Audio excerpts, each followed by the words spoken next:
There's another review. I kind of figured out how to use it a bit, the Cyberlink. So, what's it called?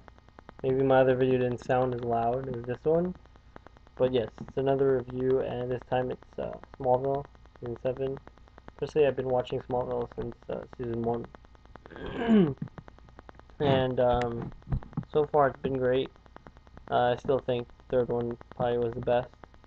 The thing about season 7 was that due to writer strike, we all know that 20 episodes instead of 22, and I guess it probably rushed them a bit. I mean, for most Marvel fans that still love it, they've seen that it was great, but obviously, come on, there's certain episodes that kind of like, why, why? One episode I thought was kind of pointless was Jimmy being James Bondy, and what's it called?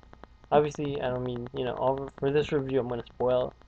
I don't know how many of you people have seen it, but or I want to watch certain episodes. Yeah, I'm pretty much gonna lay this down the line as a review.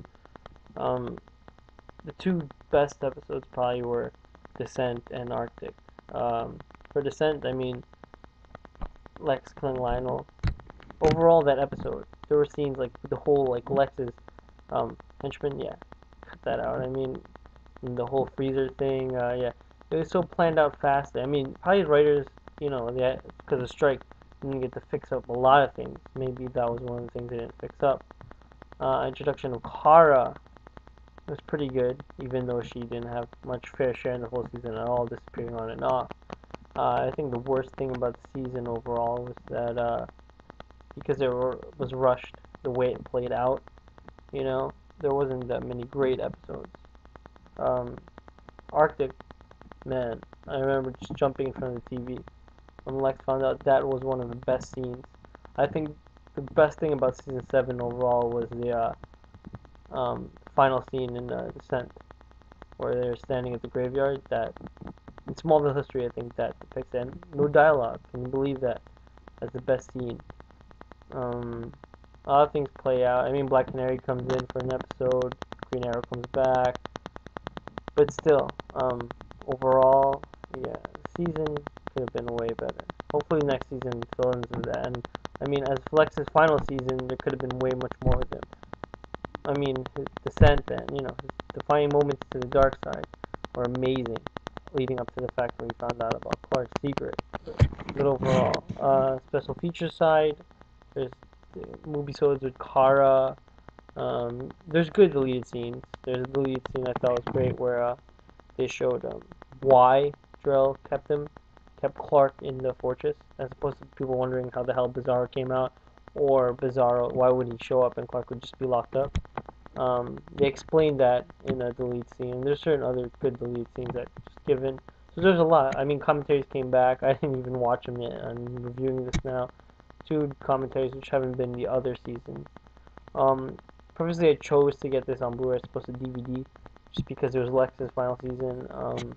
And I just wanted to see how the transfer was. It was great, and it's only 3 discs, but so I kind of got through with it faster than usual. But the transfer was great. I thought the quality was amazing. The sound. Overall, I mean, I kind of think too that I could have gotten it on just DVD, but for Blu-ray, it's pretty. If you're a big ass fan like me, then it's definitely worth it. I guess to some extent, DVD or Blu-ray or not. But overall, yeah, the season lacked a lot, and surprised at the fact that there was no special features about Lex. I mean, there's one about Jimmy. I mean, that's kind of random, and played out okay. Showed all the Jimmys up to now, just talking in a room.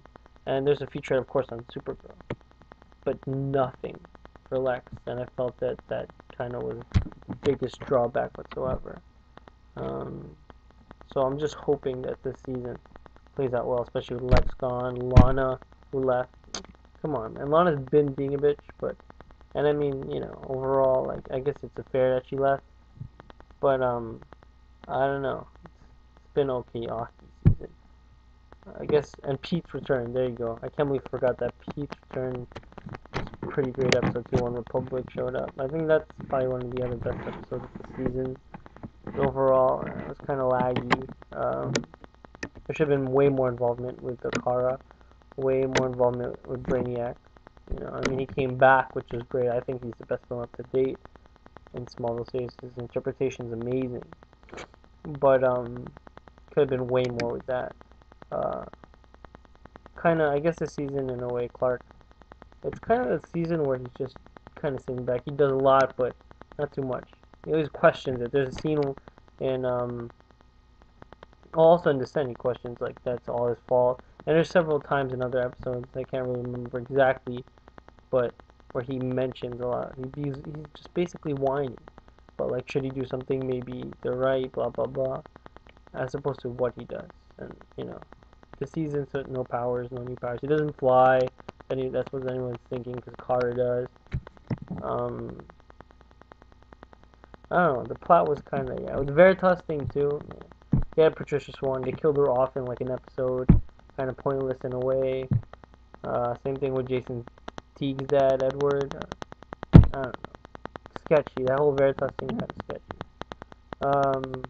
Pretty much, yeah. That's it.